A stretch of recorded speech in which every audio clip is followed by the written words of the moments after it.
That was horrible. Running down the street, just walking down the street, just running down the street and racing down the street. Running past the guy peeing on the wall. I realize he's peeing out lots of blood. He pees out blood or maybe gasoline, and it is very flammable. He puts the flame on the gasoline, blood pee, and it blows up all the cars. That's the song. That's the song.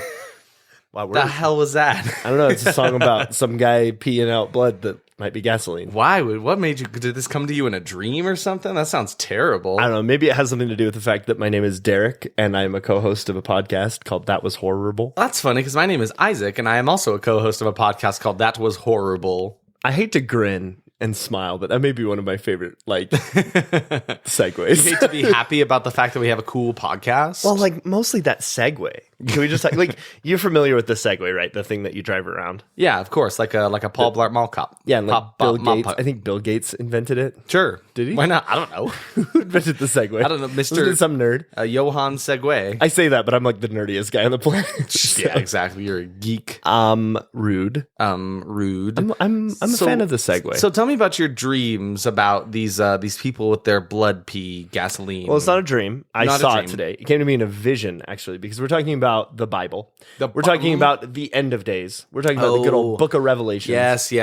End of days, like the movie from 1999. 1999 with who starred in that movie? Arnold Schwarzenegger. Yeah, dude, our boy Schwartzy. He was there for Arnie. some reason. Do you think that Arnold Schwarzenegger and Nicolas Cage and Tommy Wiseau ever get together and just talk about? I cannot life? Imagine that conversation between them. That's like when people say nightmare blunt rotation. It's the three of them. It goes from get to the chopper to, I can't get to the chopper to, was that the Nicolas Cage? Chopper. Oh, wait. I thought I was with you there at the beginning, but you lost me. I have no idea what my Tommy Wiseau impression was. Was that who that last one was? I think so. Oh my god. But he sounds too much like Arnold Schwarzenegger. I don't know, maybe it was just me, but I felt parts of this movie I was they're the same person. I think it just comes from line delivery and having a difficulty transitioning from whatever your native language is to English. Yeah, because those deliveries can be very similar between Wiseau and Arnold there. That must be it then. I maybe maybe it just stuck with me. So yeah, this week we watched End of Days 1999. Came out on November 24th, 1999. Yep. What was so special about that day? 112499. I don't know. What was so special about that day, Isaac? It was my birthday. That wasn't. No, it wasn't. No, it wasn't. Your birthday's in February. It was in 99 though, which is February. funny. This is my birth year movie. Now everyone knows how old you are. Oh no. I'm ageless. I'm a vampire. You just doxed yourself. I'm a vampire. You can't tell how old I am. If you were born in 99. It's me, Isaac the vampire. So, okay. Wait, no, I like this. It's me. I'm a vampire. Wait, do you want to hear me as a vampire? Yeah, where are you? It's the vampire. It's cool to be a vampire, right? You tell everyone you're born in 99 and they think they doxed you, but no, you doxed them. I'd love to tell people when I was born. Give me, when were you born, fellow vampire? I don't know. I forgot. Oh, come on. You can come up with a year for this. Come on. 2070. What is it you are doing in there? Are you pretending to be vampires? Are you pretending to be vampires again? No, listen, Count Trivia. Go back in your box. Go back in your box. See, this is the sound of me Hey, showing you my fangs. Do you see these 2 tickets I got you? What They're for the last voyage of the Demeter. Oh, yes. No, I want your, to give your yes. uncle. Go watch him. All right. Oh, he could be his uncle, I guess. Uncle Unky Dracky. Unky Dracky. Unky Nosferatu. Unkila. Unky Ratu. Unkila sounds like a disease. This is terrible. All right. Anyway, where are we going? The thing that actually happened on the same day as this movie. Oh, right. Toy Story 2 came out. Oh, is that right? Day. I didn't know that, actually. Imagine we went back in time and we went to a double feature. So it was End of Story. Toy Story of Days 2. End of Toys 2. End of Toys 2. End of Toys End of 2. Stories 2. End of Stories 2. Yeah. It's like the original Toys Barbenheimer. That's exactly. Toys of Days. They really should have capitalized on that. Honestly, though. So got in on that early. Really, though. End of Days was directed by Peter Hames and written by Andrew W. Marlowe. Ooh, he gets a middle initial. How fancy. Maybe it's Peter Hyams? I have no idea. Peter Hyams. I actually didn't look at it until like it rolled in the credits. I'm like, how do you do that? Hams? Yums. You got them steamed hams. Oh my god! Hope you're prepared for an unforgettable luncheon. Oh my god! Yeah, so he hasn't done anything that I've personally really seen. I mean, he's done End of Days, which I have seen that. You've seen now, yeah. So that was one of the last things he did. Actually, he's only credited for a few other things after that, but. I mean, there's a bunch under his record. Maybe I've heard of Time Cop. I've heard of Time Cop. Time Cop sounds familiar. Although it sounds more familiar to me as like a video game than like a movie, so I'm not sure where that sits. Yeah. No idea. Classic 2010, The Year We Make Contact, which was wrong, unless it was right, and they're just covering it up. I mean, listen, think about it. Has anything felt right since 2010? Like, I was in 10th grade. We probably in 10th grade? You doxed yourself. Oh, crap! No, I did the vampire. I was actually listening to an episode, like an earlier episode, like the other day, and you did mention something about being a almost 29-year-old, blah, blah. I'm like, so you doxed yourself way early on. Oh my gosh, my birthday has passed through the course of this podcast. Wow, fancy old man now. Look at you in your grays. Oh my God, the grays are spreading. Derek, stop aging. Oh no, he's dust in my hands. Derek, what are your last words, please? I'm not dust yet. That's pretty good. Is that good? Yeah, and then we fist bump and you die. you Thanos me. I Thanos, my friend. I kind of want to watch 2020, the year we made contact. Yeah, it sounds. Do you want to watch that with me? Is it about aliens? Oh my god! Oh, I've seen this poster before. Take a peek over. I know I hide my screen from you, but look at this screen. I've seen that poster before. It's a baby. It's a baby, and there's a planet, and has Rob Schneider in it. Oh, very interesting. Rob Schneider. I trust him. And John Lithgow. And I am off the rails. Yes. All right. So Andrew Marlowe, the writer of this movie, okay, before the camera rolls, he hasn't really written that much either, but he did also write The Hollow Man, which is a movie I have on my list of movies. Wait, is that the one with the? I'm gonna let you keep going. Kevin Bacon. Yeah. Kevin Berger. Kevin Berger. Yeah, it's like the Josh Brolin. It's like the Kim kind Dickinson. of remake of like an Invisible Man kind of story. Yeah. Yeah. And Elizabeth Shue. That's on our list for this podcast, is it not? I just said that. No, you said it was on your list, like ours, though. Me and you, we discussed this, right? Share a list? A little bit, we do in our hearts, in our collective minds. Yeah, exactly. Our hive mind. That was horrible hive mind. Yeah, we have talked about putting this one on here a couple times. It just hasn't happened yet. Maybe it will happen now one day because we talked about it here, and we're gonna get now you letters. Guys know about it. Now it's out in the open. Now we have to do it. We're gonna get like emails or pigeon letters. Well, I mean, that's how I get all my mail. So by Pigeon Bird. What else has he done? Hold on, I have to go back to his name.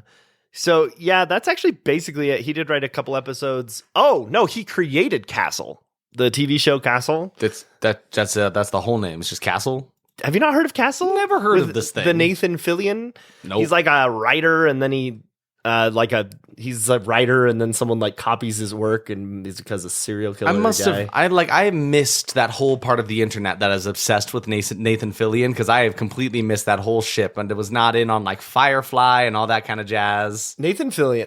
Well, even with Dr. Horrible's whatever sing along blog. Are we friends? I think so. I'm a huge. Well, I used to be. I'm not like as much anymore. I still think he's adorable. Fillionite. Listen, what has he done recently? Hold on. Where did Nathan Fillion go? I have a theory about what happened to Nathan Fillion. I think him and John Hamm you kill him? Are the same person.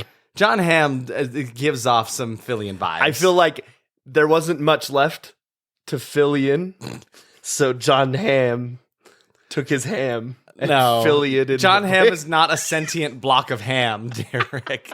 That's John Spam. Oh, I was mixing them up. You're right. There is something about the two of them that makes it feel like they're like kind of like two sides of the same coin kind of thing, where like John Hamm seems more like the more serious brother, if you can call him that. And then Nathan Fillion's kind of like the golden retriever of the two of them. He's been doing a TV show. It's like one's a cat and one's a golden retriever. By the way, called The Rookie. I haven't watched it. Nope. I just know that it exists.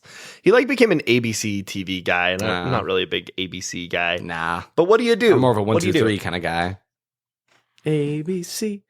Easy, 1, 2, 3. No, sorry, it was going. bad. No, it was a bad joke. Monetize So us. what else you Demonetize got? us. What else? We're you not got? monetized. Resident Alien. You're getting paid? Is also a thing. Why am I looking at things Nathan Fillion has done? We're Like it's so important. far from the point. Nathan Fillion had nothing to do with this movie. Okay, so the whole reason, Just like that one episode with Vincent Price. oh my god, you're right. Vincent Price. Price. I'll have you know. So I'm in a musical right now, and Nerd. my character's voice is a cross between Vincent Price and SpongeBob SquarePants. Whoa. So it kind of sounds like this sometimes. You know, I definitely Right? get both Vincent Price and SpongeBob. I was from on that. stage the other day doing Someone the voice. And I called was like, Tom Kenny. holy crap, I'm SpongeBob Price.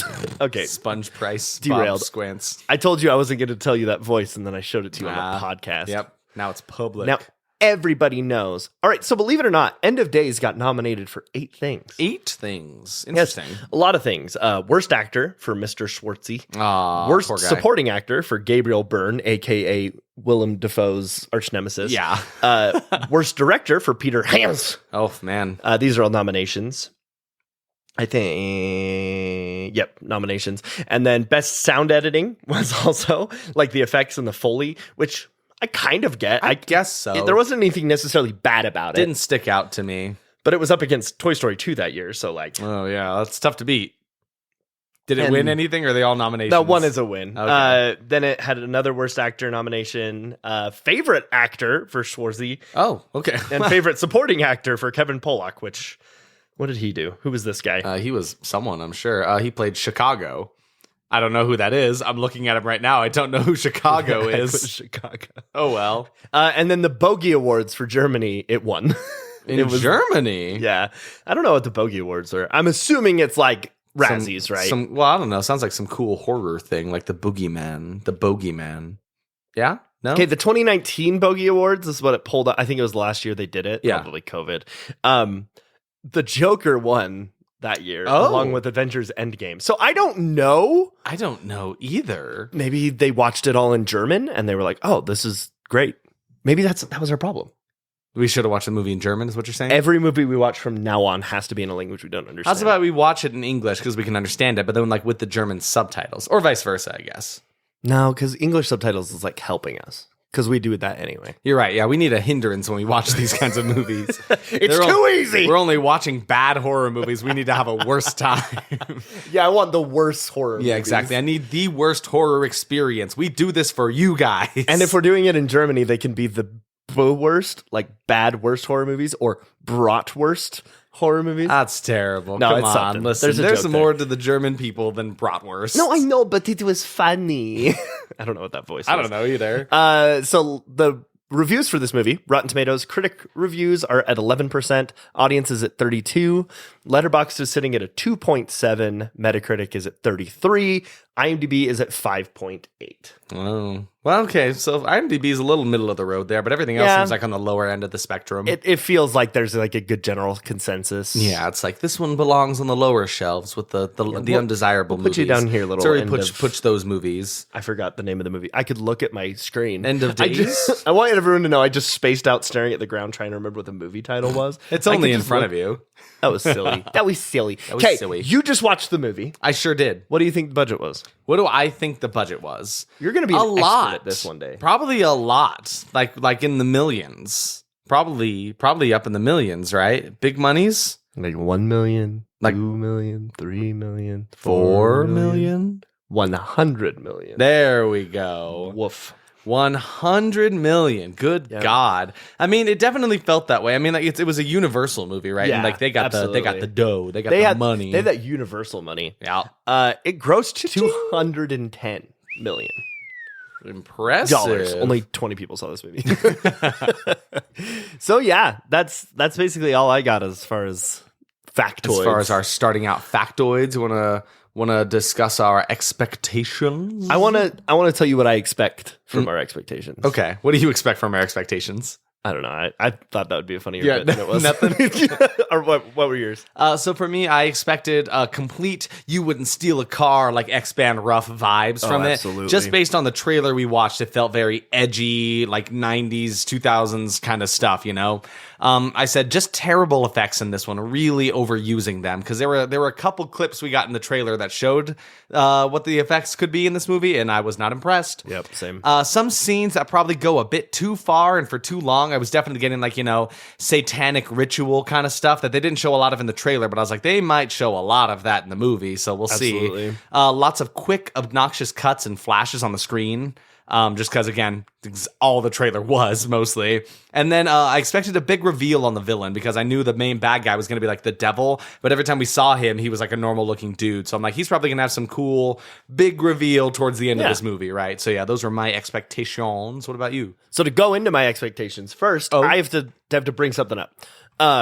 So the whole reason I picked this movie is because I mentioned this at the end of the last episode, is on Facebook, there was like a picture of all of the famous artists that were in this movie. Yep. What I didn't know is Quite that a lengthy list. that list only showed like 5 of them. There are way more.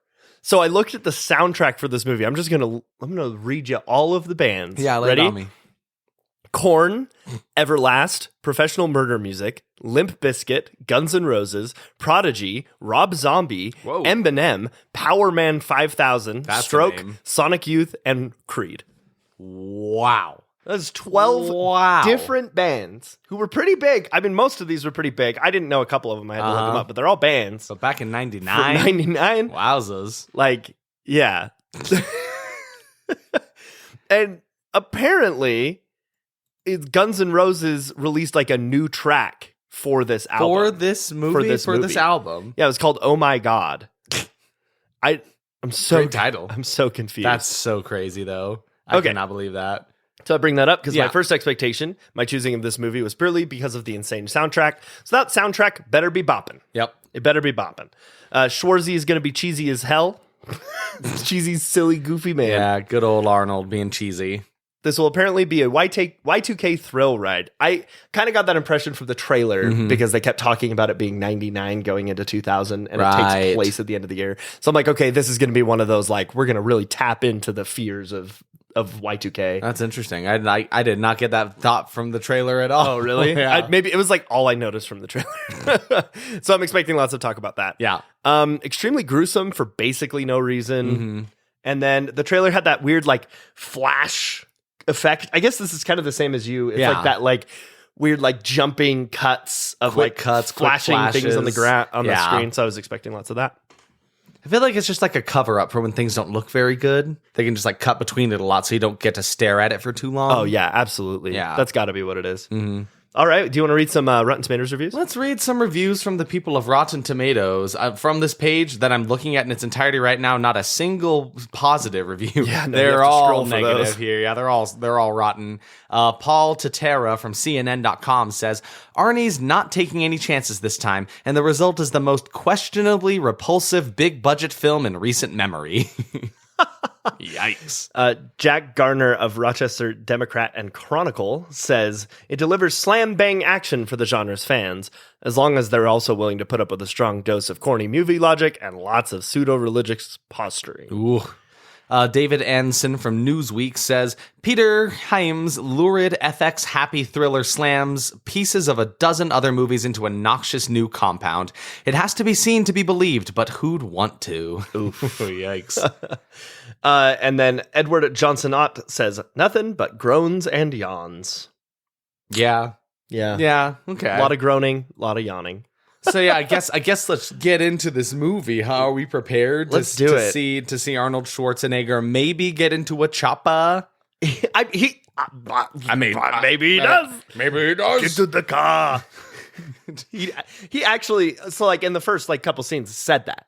Get Yeah. to the car. And I expected to get to the chopper, but you know, he didn't Which, yell it. spoiler alert, there was a chopper, and we And were he all did sitting get in here. it. We were all sitting here like, come on, Arnold. Come on, Arnold, say the Arnold, thing. come on, it's Arnold. me. Arnold, we go back. We Arnold, go ways please. back. Arnold, come on, you and me. Listen, it's just you and me in the room. Just come on, we'll just say a little bit of get to the chopper. Come on, just like a little bit of get to the chopper. to the chopper. So this movie Yeah, we should talk about it, I think, right? Yeah, let's just jump in. Let's jump in. Let's make like divers on the Lake Erie and dive in. Is that just how we're going to start these now? I can't think of a better way to say it. Let's discuss. Let's debate. You know what I think we should do? What?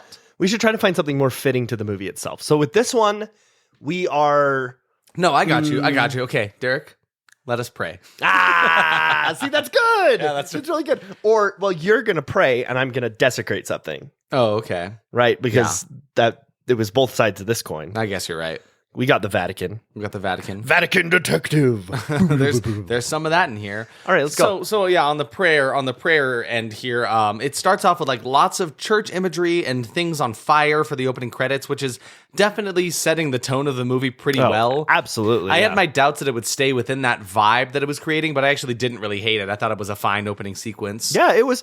It definitely told us what it was going to be immediately. Yeah. Like we didn't have to wonder. No, yeah. We knew what this movie was going to get on about and was going to get pretty preachy, I think, and then pretty sacrilegious probably. Probably pretty. All of the church stuff was on fire. Opened up in Vatican City, 1979. 1979. There's a man looking through his little like window out at the sky, and there's the moon, and there's this weird like it looks like a shooting star going over it. And Derek made a joke about how it looked like an eyebrow and the moon was an eye. Mm-hmm. Then he pulls out some like special scroll from this box, and it's talking about the eye of God. So Derek was actually right on with that. Take that. I'm actually a scholar. Yeah. Thank you. I'm a scholar. So then we get, I don't know what it is, but every time we're in what is it? The Vatican City, we get Vatican detectives. Because now some important dude's like, hey, we need to protect this girl. It's like, okay, so now we have Vatican detectives on another mission. Let's go. They're going to take over the world. They're going to save the world. Meanwhile, in New York City, 6 hours later, there's someone giving birth, right? Yeah. And then after she gives birth, the nurse takes the baby and then takes her down the hall. Just like and then calmly. like totally fine. Then takes her to the elevator, then down to the basement. And then what's happening? There's some sketchy meetup in the basement of the hospital. And they put the baby right on this little operating table. Yeah. With like, it's got this weird like tapestry on it too. That's like definitely some religious whatever. It looked kind of like a pentagram situation, right? She puts the baby right on there. Yeah, but there's like a bunch of people in this room too. Like, who are all these people? What are they doing here? I don't even know, but they were definitely culty. And the baby's got this like birthmark on its arm. That's like this little symbol. Oh, did you notice it then? Oh, yeah. I didn't notice it then. Cool. Yeah, so she's got this little, I can't remember what the symbol is. It's something religious, I'm sure. Well, it's like the symbol for Lucifer. It almost looks like the Omega symbol.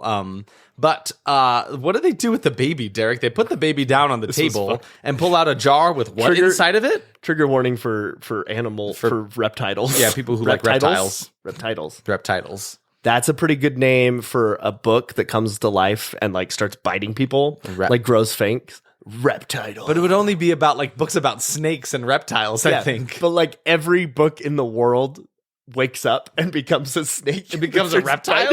What? So like some of them are frogs. It's just like some weird antics of some wizard. Kalu Calais, all these books will come to play.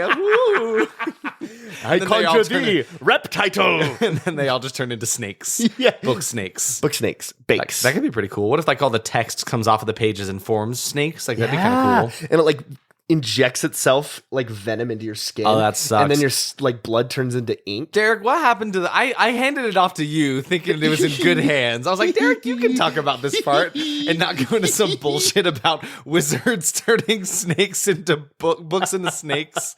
Good Lord. Snake. So there's a snake jar. Yeah, there's a rattlesnake in a jar. Pulls out the snake and he cuts a little incision in it. Yeah, he just like stabs into it like real hard. It was brutal. Like, it was hard to watch a little bit. Drips blood onto the baby. And then he like pokes into it and smears red blood across the baby's face. Yeah, super weird. And then they're like, okay, let's bring the baby back now. And so then the nurse just comes back into the operating room with the mom. It's all swaddled. She's all ready to go. What's her name? Oh, her name is Christine. Christine. And yeah, that's that. The movie has started 20 years later, and somehow Derek missed this. It's like a completely black screen. The title, it's just white words on a black screen says 20 years later. I think it was written in Latin, and I can't read Latin because I'm not one person in a horror movie. It's just such a tropey thing. I love it. But I didn't know this was a Y2K movie. Derek was like totally spot on with that. They are talking about it quite a bit. Any news article or like report going on is like, is Y2K going to happen? Is the world really going to end at midnight tonight? The scene transition happens in a couple nights. It's a couple nights before New Year's. It happens with the transition of a radio DJ talking about Y2K. Yeah, and like there's a couple moments where like radio DJ on the phone with like a lady, and the lady's like, what, should I quit my job? Like, I don't know what to do about this. And the radio DJ's like, well, like, let's not quit our jobs just now, lady. You know, we're going to throw a big, massive party for New Year's. It's going to be great. That's always my DJ voice, is like some douchey, well, we're back with Paranormal at the Dawn. Me so horny. What? That's the sound. Have you not heard that? Yeah, from like that one show, that one guy, Howard Shore. Sure. Howard Stern. Howard Stern. No, Howard Shore. The composer for Lord of the Rings. Yes, of course. No, he was a small time DJ for a minute. You know, not a lot of people know that. Checks out. That's a lie. Honestly, that's a lie. Don't look that up. Don't please don't yell at us. We lied. Unless it is true. If that's the case, I take full credit. Yeah, you hear that, Howard Shore? We take credit. So we're 20 years in the future, and there's like some construction dudes doing, you know, what they do best, construction on the streets of New York City. And just a big earthquake, and things are just exploding all over the place. So much shit is happening. Fire coming up. We should have had an explosion counter for this movie, because there are so many things that blow up in this. That's like, it's got to be where most of the budget went, right? Just all these explosions on all these sets. If we found out 50 million of this budget went just to explosions, I wouldn't be Would not be surprised. And then out of the flames of all of these explosions comes an invisible phoenix kind of thing. Goop. Like, what the hell is it? It looked like invisible goop. It's the shape of some kind of monster, but it's got that really poor like 90s CGI effect where like they tried to do invisibility by making the screen just kind of warbly around the shape of something. It was odd. It was almost cool. It like almost worked, right? Yeah, I think we actually talked about that. We were like, this almost almost works. And I've compared it to this before, but like it will always remind me of like one of the first Mortal Kombat live action movie where they had the character Reptile and he turns invisible, and it looked like that, right? That's one of the earliest memories I have of like that same warbly kind of cheesy like invisible effect. And then that's used in like Ghostbusters and stuff too. It is in like paranormal movies. There was just something about like how anticlimactic it was in this one that just didn't work. But yeah, so then the demon's kind of running around town looking for someone to possess, and it just happens upon this like average looking Wall Street guy who happens to be at dinner with these two people. He goes into the bathroom, and then the demon follows him into there and then possesses him in the bathroom. And then as he walks out, comes out. I really wish you were talking about how it would have been cooler if we saw him as kind of like this Poindexter nerd. Yeah. Goes into the bathroom, then he comes out like all suave and cool. Like Spider-Man 3. Yeah, because he definitely like walks out of the bathroom like he's hot shit. Oh, yeah. Then he walks up to this lady, starts just full tongue kissing her, and has her entire boob out. Just and pulls squeezing it. One whole boob out. You see the whole thing. Her husband's right next to her. Joke's on you. He's into that shit. Yeah, maybe he is, because he does not stop them. He, like the guy who's been possessed kind of gives him this look, and he's like, "Oh, I'm not going to stop this." Okay, this man needs business with my wife. Yeah, so like just like deeply, passionately kisses this girl, and she's left in awe as he like walks away. I hate that trope. And then what happens as he's leaving the building? Explosion. The building just explodes. It just explodes for no again reason. in a crazy passion. Like, good Lord, what just happened? It just blows up as he walks out. Dog. So, I mean, it doesn't really do anything to tell us this much, and I think it's just because we had seen enough of the like information about the movie beforehand. But that is the devil. That is Satan. That is Satan inside of this. Yeah, I don't think it ever told us that until like halfway through. I mean, even in the credits, like he's credited as the man. That's all they call him. Was that supposed to be like a reveal? I have no idea. It felt very obvious. Yeah, it felt like that was knowing it. So it's like, yeah, so Satan has possessed this random dude for no reason whatsoever, honestly. Right, cool. Have fun. So then we get the interior of Arnold's place. You know, hey, he goes, "Hey everyone, welcome to my crib." Is that Arnold Schwarzenegger? That was bad. That was terrible. That was so bad. Hey, welcome to wait. What the hell was that? Get to the chopper. Get to the chopper. Welcome to my crib. Welcome to crib. No, wow, we cannot do this. This is so bad. I think we should probably never try. Sorry, Arnold. I'm sorry. This is my formal apology. Mr. Please. Mayor, I love you. Arnold, it's been weeks. Answer my calls, please. I'm so sorry. Have you been calling him too? Yeah. Well, have you? Well, I've been texting him. Well, I call him because he responds back to me. He responds to you. He doesn't answer my calls. Yeah. Rude. I'm gonna have a But call he with keeps him. telling me he's a Nigerian prince. And he So needs money. anyway, welcome to my crib. Here we are at Arnold's place. There's just like a bunch of empty pill bottles and drugs. The place is a mess, and there's a gun. And then it's a great way to set up your action star because, like, oh yeah, of course, this guy's the lead of an action movie. He's got the hard drugs. He's got a gun on the table, and what's he doing with it? Oh shit, he's pointing it to his head. He's getting ready. Yeah, he's not having a good time. Well. So then his buddy lets himself into his apartment and Bursts it's like right in. It wasn't incredibly obvious their relationship at the beginning, but I guess it's like his best friend / partner. Maybe they've Yeah. definitely worked together a lot. So it seems like he's just like the one that can kind of reach Arnold a little bit, right? And as he's talking to him about like this job they're about to do, they've got some like transport thing they're doing, right? Yeah. He's blending up a wonderful little hair it's that the dog that delicious. bit you kind of Delicious. I don't know what the hell to call it. Concoction. This is terrible. It was gross. So his friend brings him coffee, right? Yeah. Okay, cool. He brings him coffee, pours it into a blender. Then he reaches above him, takes some Pepto-Bismol, pours that into the blender too. Yummy. Okay, sure. Delicious. Grabs some cold pizza from the counter, puts that in the blender too. And then a box of Chinese food, puts that in Yep. the blender. Oh, there's a piece of pizza on the floor too. We're going to put that in the blender. And then there was like half a beer. Half a He threw beer, half an beer old in there. beer, all of that. Blends that up. Like, oh my God, I'm going to be sick. This is so It was nasty. so gross. And then he takes a big drink. And then he takes a big old sip of that, and then he offers it to his friend too. He's like, I'm okay. I'll No, thanks. pass. I saw all the shit you put in there, and I don't know why they had him do that, just to show how tough And he actually is. says, they say breakfast, the most important meal of the day. Oh my God, it's so stupid. terrible. But yeah, so he works for some action unit. I don't even know exactly what he does. Through the entirety of the movie, I do not know what his job is, because he's not a police officer, but he's with some form of like organized militia of some kind. No idea what they do. It seemed like they were like bounty hunters of some sort, but Yeah. it didn't like, I don't know. All it says about him is that he's an ex-cop. Yeah, but they were running transport for some important dude who happened to be the Wall Street guy that is now possessed by the devil, which, he didn't even realize at the time. But he cannot be anything other than the Terminator. The only time I've seen him be anything other than like an action hero Terminator style movie is when he was pregnant. You ever see that movie? did see that You ever movie. see Juno with Arnold Schwarzenegger? That wasn't Juno. That's the name of the movie, is it not? No, that's the one. Isaac, Come on now. Go look up Juno right now. Well, I know there's the other one. There's the one with the Scott Michael Cera in it, right? Oh my God, am I wrong? Yeah, no, I know there's that one, but I guarantee that I could be wrong. Junior, there we go. Junior. I had 4 of the letters. in You there. were right. You were right. But in my brain, Danny DeVito is in this yeah, movie? he's like the guy. Yeah, if you guys don't know, there's a crazy movie from 1994 called Junior, and Arnold Schwarzenegger gets pregnant, basically.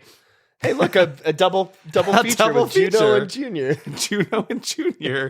That's our next movie night for sure. Absolutely. But yeah, I can't really tell you much about that movie. It's kind of crazy. He gets pregnant. That's all you need to know about the movie. It's a sweet little rom-com. I liked that movie. It's nice. I liked liked it when I was a little kid. I don't know if I'd like it now. What's I the think Rotten Tomatoes score on that movie? I don't know. Do you think it's horror? Do you think that counts? 39%. So Ooh, it's let's above do this it. one. Let's do it. Definitely not. It's a rom-com. I don't know, Or man. sorry, in this jurisdiction, it's a com-rom. Because it's a comedy before it is a romance. The thing that's funniest about this movie is just Arnold being pregnant. Not a man being pregnant. No, not just the fact that doesn't action matter to star me. from the Terminator is a pregnant man in this movie. I just love that. I love that What concept. a concept. But that is the only time I've seen him as anything other than, main action stars, things like this, right? Didn't he play Santa Claus once? You think? Probably. I think he should play pregnant Santa Claus. That'd be really fun. Santa Claus. So he's transport for someone important, and the devil just so happens to be the mark. There's some dude who tries to shoot him from the balcony, and Arnold protects him, getting shot in the process. But it's okay because he had a bulletproof vest on. Yeah. They made his they had him down on the ground like he was dead for a long time too. He was gone. He was out. Yeah. So then they pursue the assailant, and the whole sequence looks so expensive to shoot. God, I know. Like action sequences on a chopper. Get it? Because they're in a helicopter. They're inside of a helicopter. Yeah, they got in the helicopter. But it's like a crazy action sequence with like this helicopter in the middle of New York City, like flying around, like going from building to building. And there were like a bunch of cars on the road too. Yeah, It exactly. was This movie looks expensive. It looks like it cost $100 million to make, really, for sure. But then Arnold lowers himself on like this cable attached to his back, but he doesn't go all the way. He gets kind of stuck halfway. So then the helicopter flies him across the building as he's chasing this dude like a witch on a broom behind him. And the guy who tried to shoot the devil, he like tries to jump off the building. Arnold catches him and then drops him. Like they start lowering. They're fighting. He's like trying to shoot him with his gun above him as they're both falling almost to their deaths. But then again, they get caught on the cable. Then he drops him through a building. Then he goes down into like the depths of New York City, right? Yep. Is that the best way to describe this? Yeah, I don't think there's any other way. But it is worth noting, every action shot shows us the exact same thing 4 times in a row at different angles. 4 times. I hated this. I don't know what this trope can be called, but it's just like this like repeated action sequence thing to make it look more impressive. Did you look on TV tropes to see if No, I should have, but honestly, it's like, because we've all seen it, right? Where it's like this, sometimes they show it in slow motion, they show it from this angle, then that angle. It's like the same one sequence of a dude falling through a building, but like 6 times in a row. Yeah, it's primarily used with like explosions or people falling, right? It just shows the same shot, like, and it does that weird like zoom in. I mean, there's a lot of things that like make fun of it. Yeah. Like they show an explosion, then they zoom in on it like 20 times. So yeah, very, very cheesy stuff. A lot of the stuff in this movie is very like over the top cheesiness throughout the entirety of it, right? Yeah. So the dude who tried the assailant goes into like the subway tracks, right? Yep. And he leads Arnold down there, and he's just shouting some preachy stuff about like 1,000 years has ended. You don't know what you've done. And then Arnold shoots him and finds out he was a priest, as he's got the little like uniform on, that like the weird little collar thing. Mm-hmm. And then they meet up with this detective lady who is an actual cop. It's like, okay, so she's the real police officer here. What the hell are you? I still don't know what you do for work. Yeah. And then she's like kind of going over his statement here. She's like, have you been drinking again? He's like, what does it matter? She's like, well, you said he spoke to you, but he doesn't have a tongue. What? Does that mean he was blessed with the gift of tongues? Can you elaborate on that, Derek? What the hell are you talking about? Oh, right. Isaac, you don't know like religious tropes. Is that a thing? Yeah, the gift of tongues is like being able to speak like a billion different languages. Nope, never heard of that. Never, ever. Well, someone out there, one of our many listeners who we love so very much, just laughed. Just laughed. Just for you. Just so you know. Emily probably laughed. And I sat here staring at you like, what the hell are you talking about? Oh, man. One of us grew up in a religious home. The other did not. You guess. You guess which one is which. One's religious, the other is not. They're neither religious anymore, and that's hot. It's like a stupid sitcom. This is our sitcom now. Oh, my God. I love it. One's a vampire, the other's a priest. Together they make Vampire Priest. Okay. Would you watch Vampire Priest? Vampire Priest, I actually probably would watch that. In the second season, they have a baby. What? Yeah. And That's beautiful. It's like half angel, half devil. Is it like, okay, yeah. So does it look kind of freaky? No, it's like well, yes. Oh. So like half of its face is super deformed and the other half is like a Buffy the Vampire Slayer vampire. Wait, so which one is the deformed one? The angel or the vampire? Ooh, that's the question. Oh, you don't know. And then it's like a good versus evil, or is anyone really evil? Oh yeah, question. Really like it really delves on into the good versus evil. TM trademarked. Yeah, this idea. Vampire Priest is a trademark Vampire Priest property. is ours now. Are you gonna search to make sure that I'm just gonna make sure Vampire Priest does not already exist, and it may be there's there was a movie called Priest. I actually do remember this one from 2011. Hey, what's the Rotten Tomato score? Oh, it's actually at a 15%. Oh, baby! I think this one actually might classify as a horror movie. Oh, Priest from 2011 is a horror action film with 15%. Paul Bettany was the main guy. I forgot. Carl Urban. Oh but my yeah, God. he plays a priest that turns into a vampire at some point. Wait, dope. Okay, watching guys, this movie. we're watching this We're movie watching for this sure. movie. But it's called Priest. It's not called Vampire Priest. All right. So our sitcom idea still works. I imagine there's a set, it opens on a set, right? And it's a church. Yeah. And in walks the priest guy, and he's just sitting there, he's like doing like lighting candles or something, and he hears a knock on the door, and he turns around. Honey, I'm working. And he like opens up and there's a vampire on the other side. He's like, but I want dinner. I can't come in unless you invite me. You know that. But it's hallowed ground, sweetie. You'll burn your feet. Oh, come on now. Oops, I spilled some rice. Have fun with that. Well, I'll now see you I in a gotta couple count years. all this rice, and I'm still hungry about it. Vampire Priest was filmed to find a live Blah, studio blah. audience. Remember the things? You were doing another bit about vampires. Wait, one more thing about it. You know how it's like This show was filmed in front of a live studio audience. Pocket rice. Ha! Ha! Oh, I know. I must count it. This vampire priest was filmed in front of a dead studio audience. We've brought up vampires a lot for a movie that contains no vampires. I mean, okay, yeah, you're right. There's literally no vampires in this movie. All right, let's keep going. Yeah. Okay. So where do we leave off? Were we? So on the body of the priest that Arnold Schwarzenegger just killed, he finds like a little thing for like a restaurant. They go to the restaurant and he finds out like his address somehow. It didn't really tell us how he found out this information, but they end up at this along with all of the information we get in this movie. Yeah, honestly, it just appears. Yeah, we just kind of figure it out. So he follows the leads that takes him and his partner to some sketchy abandoned complex with like red graffiti all over it, a bunch of like passages from the Bible all over the walls that they think are written in blood. It's a weird place, but they end up finding this, right? And then in a cavity in the wall, they find a jar. And what's inside the jar? Not a snake. Not a snake. It looked like a little bit of reptile. It looked a little bit like a snake. It did. I thought maybe it was another snake for a second. It was a tongue. It was a tongue. It was the tongue of the priest. So yeah, it turns out he really didn't have a tongue. No, don't know how he gave away heard his this. gift of tongues. Oh my god. So it's not that funny. No, it really isn't. And then they find inside of like the refrigerator, they get a black cat jump scare real quick. Oh my god! And it showed the cat like 3 times. Yeah, again, it was another repeated action shot trope. I don't understand why, but yeah, that jump scare was shown to us 4 times. And then inside of the fridge, they find a picture of some girl who's probably Christine, all grown up, right? Because it's been 20 years, right? Safe to assume. No. It's been 30 minutes. Yeah, exactly. Derek didn't know 20 years had passed, so he was not quite caught up on this. He was like, I don't know who this girl is. It's fine. But then the actual detective comes in, Detective Marge, and they're like all about to shoot each other. Like, whoa, what are you doing here? Blah, boo. Again, I still don't understand the difference between these two. What is Arnold's job? I don't know what he does. I don't know, man. But now we see adult Christine on the train, and then some pervert is staring at her, and he just makes me uncomfortable. He stares at her for a long time. What was it that you were calling him? You were calling him something. Sideshow Bob from The Simpsons, because he had this like really weird looking hair that kind of looks like it. It was. Yeah, I could see that. It was a lot. It was a stretch for sure. But then he tells her he's coming for you. He's gonna fuck you, Christine. It's like what? What?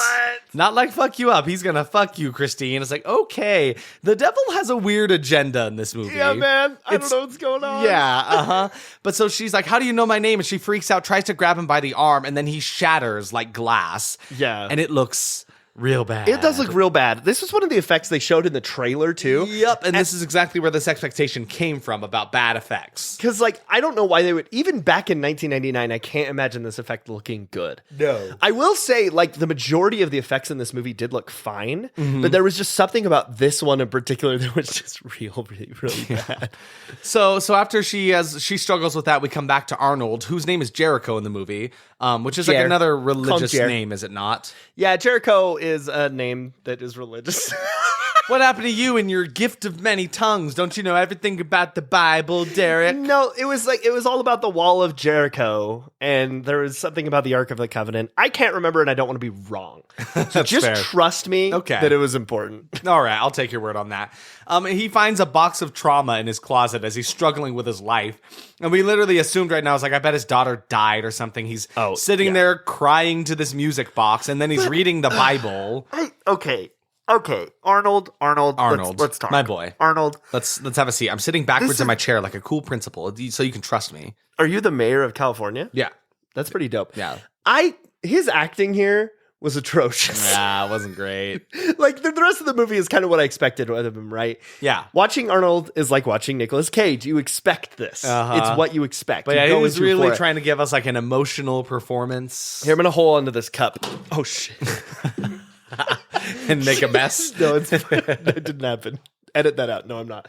It's become a bit now that we can rely on you not editing things out. I think it's funny. I mean, I don't know. What was I doing? You were going to cry about it. Oh, boo. Oh, poor Arnold. No! Poor Jericho. This bit got ruined when I spilled my soda. I think it was added. I think the spilling added to your bit for sure. It added a bit to my spill. It added a bit to your bit. It added a bit to my bit. Anyway, Christine calls the doctor, who happened to be he was the one that put the snake blood in her mouth when she was a baby. So now apparently he's talking about like, oh, well, you're probably just hallucinating things, because she told him about the incident on the train. Yeah. And I guess what had happened, he talks about like how her parents died at some point. Yeah. And now She calls him for help, and the nurse from there who brought her down to the basement in the first place is like her caretaker now. I don't understand it. What's up, Derek? What do you got? His last name is Kane. His name is Jericho Kane. Jericho Kane, and this doctor's name is Abel. Oh my Cain and Abel. God! It's another one of those things where it's just like the most basic names you could pick for all of the characters. They literally in this just movie. went to the Bible. Yeah. And were like, names. Christ. I need names. Oh, I think I saw Christine. Christ in New York. Christine York. That's her name. Wait, crap. The movie comes out in 3 minutes. We have to name him something. Jericho. Oh, the Wall of Jericho. Kane. Perfect. Put it in the movie. Okay, come on. Abel. Something. Abel. That's it. We're going to be able to launch this movie now. We got it. We're okay. Yeah, it's just all of the names are very, very on the nose. But then when they come around to naming the guy that Satan takes over, the man. Mm-hmm. Or there's like that one surgeon, they just OBGYN. That's his whole name. That's his name. It's really funny. There were some that they really went basic and some they just didn't bother to name at all. Maybe they just ran out of time, I guess. And you can see the writer like sitting in his room typing it, and he'd gets a glint in his eye. Someone's going to think about that later. Yeah. Someone's going to read his name is Kane and the doctor's name is Abel. And they're going to really look back and be like, well, who wrote this? Wow. That must be such a good, sexy writer. So we find out that Christine now lives with the people, or is taken care of by the people that half kidnapped her when she was born. I don't really know. It's kind of a weird thing. It was super weird. But then we find Jericho. He's all angry at the church. He's yelling at this priest about faith and blah blah, because he's talking about how if he knows that priest that he shot in the very beginning, right? He's like, why didn't he have a tongue? Why was he trying to shoot this guy? What's up with this? I don't understand what's happening. And then it's very obvious that he's all sad and he hates the world because of the wife of his mother, or the mother of his daughter. So his wife and his kid, right? And then I did like his line. He says, "Now I have to believe in God in order to solve a crime." He is very adamantly non-believer in this. And he's kind of over it. He's like, "I'm just trying to solve a crime here, man. I don't want all your religious bullshit." Yeah. But then the priest goes into this back room, and then Jericho follows him, and then he sees this lady speaking some language tied to a bed with these stigmatas. Her hands and her feet have these holes in them, right? What the fuck is happening? I don't and then know, the priest is like, "You shouldn't be back here. You should leave." And Jericho's like, "Well, okay, bye." And he leaves. Okay, bye. He's I easy. just did that like Kermit the Frog. But then it felt that way. So at this point in the movie, guess what? We've had none of.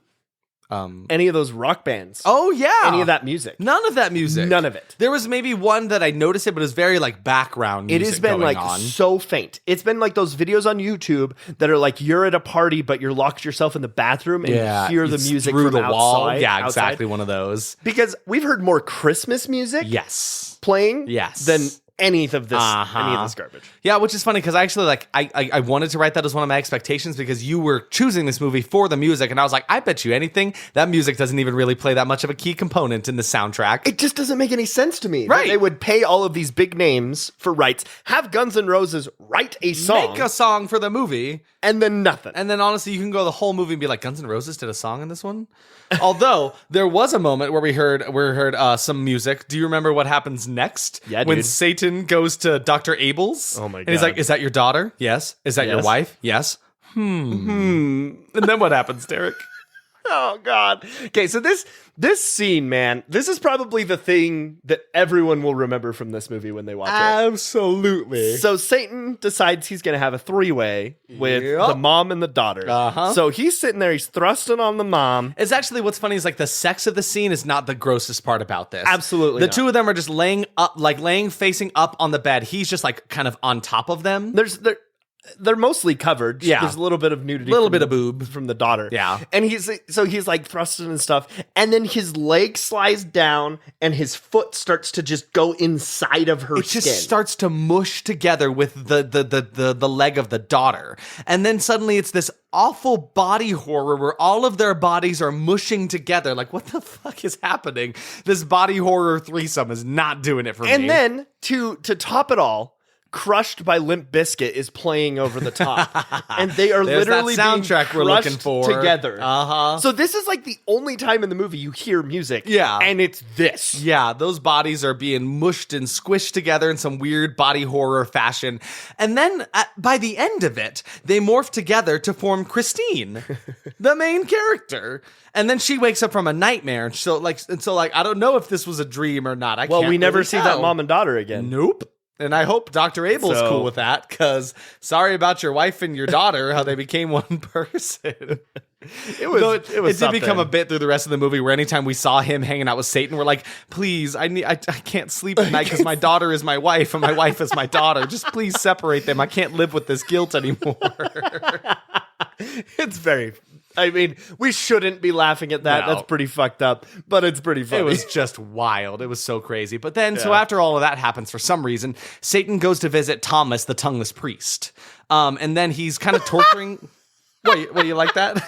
Thomas, the tongueless priest. It sounds like an action figure you could give to your kids. Now coming to a store near you, it's Thomas, the tongueless priest. Mommy, I want Thomas for Christmas. Thomas comes with removable tongue action. What? And he's like holding pliers. It's one of those dolls that you can like put something in their hand. And, Yeah. Like, he has removes like a it little himself. action. He like takes the tongue out. Oh, it's so terrible. That's fucked. And the mom is sitting there in the background of the commercial, like shaking her head, like, I don't know. oh, these kids and their removing tongue toys. Brought to you by Vampire Priest, coming to a screen near you. By Mattel. First the Barbie movie, then the Vampire Priest movie. So he goes in there, he's basically torturing him for information, right? And then Jericho just so happens to also be showing up there to question him, which is funny because they actually make a comment. They're like, how are you going to question him? He doesn't have a tongue. He can't talk to you. He's like, well, he can write, can't he? Then he goes into the room and then they remove the curtain that's covering his hospital bed and it's just a pool of blood. And then they look up and what's on the ceiling, Derek? It's Thomas, the tongueless priest. But he's been what is it Crucified? called? Thank you. Crucified to the ceiling. There's like little knives and stuff like shoved into his hands and scalpels. feet, scalpels and such. Yeah. So he's just strapped to the ceiling. It sounds a lot more gruesome than it actually was. Wasn't that too. gruesome? Yeah. It was just like kind of sad. like the fact that it happened and like, yes, it is sad, but like wasn't actually that hard to look at. No, it wasn't. Yeah. Pretty fucked up though. But then, of course, there's someone who's like, well, maybe he did it to himself. yeah. Of course. Yeah, maybe sure. this man put Maybe him this to dude himself. found a way to like, crucify himself to the ceiling. Are you fucking kidding me? Then there's a kind of a funny scene where Satan's walking down the street and he bumps into this like punk kid on a skateboard. And at first he's mad at him, but then he looks at his shirt and his shirt says Satan rules. And so he's like, hey kid, cool shirt. And the kid's like, whatever, old man. Whatever, Screw old you. man. And then he skateboards into the street. And then what does he do, Derek? Then Satan like does this little stupid grin and like flicks his finger and says, hey kid. Like whispers it to him and the kid turns around. And then the bus comes and hits him, which it looked so stupid. He obviously jumped like 30 feet before the bus. Oh, yeah. It looked very dumb. Yeah, it was kind of funny. But yeah, so Satan just has a fun little kill on this kid. Yeah. Just for that's fun. Really all that happens there. And then meanwhile, they're looking at Thomas the tongueless priest's body, and it's covered in like these scars of like this writing in Latin. And of course, it's just the doctor in the room is like, oh, well, this says this because I can read Latin. Why is there always one person who can read this dead language? So I'm glad that this happened though, because Yeah. we started talking about we're going to start having a bingo card Yes. every time we watch one of these movies, and this is definitely going to be one of those things. If any of you are listening, please give us like your suggestions for what would fill Tropes. out like a horrible horror movie trope bingo card, because I think it'd be really fun. It's going to be amazing. It's going to be amazing. And then if you have the joy to watch a movie with us in the future, we'll give you a card. That'd be fun. So anyway, Thomas, the tongueless priest, is still alive. He tries to lunge at the police with a syringe, and then one of the cops shoots him in the head. So it's like, okay. Well, now he's dead for sure. I think Thomas, the tongueless priest, has been through enough. Don't you Put him think? out of his misery, Please, honestly, though. So then Christine is at her house and finds a bloody mess in her bathroom. One of like the people who she lives in like this kind of manor. I don't really know where she lives, honestly. There was so much weird things going on with her situation that never got resolved. And it doesn't seem like she ever questioned it much either. No, like her she's parents like- are dead and now she just lives with these caretakers. And she calls them her step parents. Yeah. Which doesn't make any sense. No, exactly. It doesn't really work for me. But then, so some people kill one of the people that live in her house, and then she's being pursued by a bunch of angry men who are here to kill her, right? Yep. And they're chanting some more preachy shit as they're about to kill her. They're like doing like this last rites thing before they're able to like slice her neck with this dagger or whatever. She is pretty clever in her attempts to escape, though, which I really like, because I don't like when they make the girl in a horror movie like this hopeless damsel in distress. Like, what she does is she takes the dresser and throws it out her window, and then hides in the closet. So their first assumption is that she jumped out the window, right? Yeah. So like, it's pretty smart, honestly. She's kind of clever in her attempts to escape, though they're kind of fruitless and they end up catching her anyway. But because the window is open, Jericho, who just so happened to be passing by, hears her screaming for help. He's like, we got to go in there. And then there's just a big action sequence of them like coming to rescue her from the assailants, and like it feels very action movie over a horror movie, right? Yeah, it really does. And this whole time, like, this movie is listed as horror/action, but up until this point, still more of an action than any horror whatsoever. So we did forget to mention, before he shows up to this house, they get some information. They find out there's like a Christ in New York. Yes. Or something like that. This was the stupidest way for them to find out, because they found the picture of the girl in the fridge, right? So now they're like, there's this girl, we don't have her name. What are we going to do? And Christ in New York. Then Jericho finds out this name through this. Yeah, please tell them. Christ New York. Christ York. Christine York. Like, that's it. What the hell? What kind of thought process was that for them to decide, oh, of course, it's not Christ That's literally in New how York. that goes. It's Christine York. That's the Literally name. how that goes. What the fuck? That's the dumbest idea. So dumb. Crazy, right? No one would think that. I don't understand. Yeah, so they're able to protect her from the dudes who were trying to kill her in that religious fashion, whatever. So then Abel calls her caretaker. It's like, hey, you need to bring her to like Satan's temple, basically. Yeah. And she's like, are you kidding me? I can't. Arnold Schwarzenegger is here. He'll follow me, right? And so then Dr. Abel goes to Satan. He's like, hey, Satan, they can't really bring her over here right now. God. I'm really sorry. And when he disappoints Satan, he just punches a hole straight through his head. He makes a donut of it. It was kind of crazy. It was insane. So out of nowhere. And that was just it. That's just the end of him. He's like, okay, I guess I'm going to go get her myself. So crazy. So then Arnold is having a conversation, Jericho is having a conversation with a girl, and he finds out through reading some Bible or whatever, there's some religious order awaiting the return of the Dark Angel, and that's why they were there to kill her, right? So they were actually technically the good guys? Yeah. Because they think she's some dark angel, right? Which we know, of course, because we saw her from the beginning of the movie. This almost delved into one of my favorite things in movies where you're like, are the good guys the bad guys, or the bad guys the good guys? Like, I actually really enjoy that trope in movies. But this, if you could even call it a trope, but this failed so bad. Yeah, a little bit. I did not care at all. I was like, okay, yeah, the good guys are obviously just trying to kill her. Because, then later on, they make some big commentary about how, like, they think they're doing what's right. They think they're doing what God wants, but really they're doing what they want, right? Yeah. Ugh, whatever. In this scene, also, there's a wild effect that happens because for some reason, like, Christine almost died. She was almost killed, right? She had people come into her house, kill someone she knew and probably loved. Like, it was probably like family to her, definitely. Right? But she's acting very casual about the whole thing. So while Jericho's kind of questioning her, she's like cutting into an apple, just like just having a little snack. You know, that's something that gets neglected in movies a lot. It's just people have to snacking? eat. People have to eat to be sustained. You're right. It's given us two of the things people often neglect. People need to go to the bathroom, which is where the guy got possessed in the beginning, and people need to snack. It's true. Yeah. But what happens to the apple in this movie? Oh my God. So she looks down, and all of a sudden it's covered in maggots. And then those maggots like transform into screaming souls. Just a bunch of screaming bodies covering her apple, and then she like drops it, and then she's like, "Oh, I'm sorry. My doctor says that I have hallucinations." He's like, "No. I have hallucinations too. I saw it. They're connected." That wasn't. I saw it. It's okay. It's okay. So he saw her hallucination too. So they're kind of like kindred souls here. Also, Derek definitely thinks they're related. He's like, "Oh, this must be her dead daughter. His dead daughter." It definitely seemed like it was going to go that way. It kind of felt like it was pointing that direction. Like it was going that especially since he finds like the exact same music box that his daughter had that he was crying over in the beginning. It didn't really give us an exact time frame for when his wife died, at least not that I could find. No, exactly. Or if he knew how and where and the means of their death, blah, blah. It didn't really explain any of that. Didn't explain it very well, at least, right? Anyway, Satan's peeing on the wall. He's come up on the scene. So remember that at the beginning of the episode? Remember the wonderful original song we wrote at the very beginning? The reason I started singing that is because while we were watching this, I just started singing about it. I was like, Satan's peeing on a wall. Satan's peeing, he's peeing blood. Yeah, so Satan's he just peeing blood. strolls up to the scene. He's taking his time. He's peeing on the wall. Then the wall is blood, but the blood is flammable?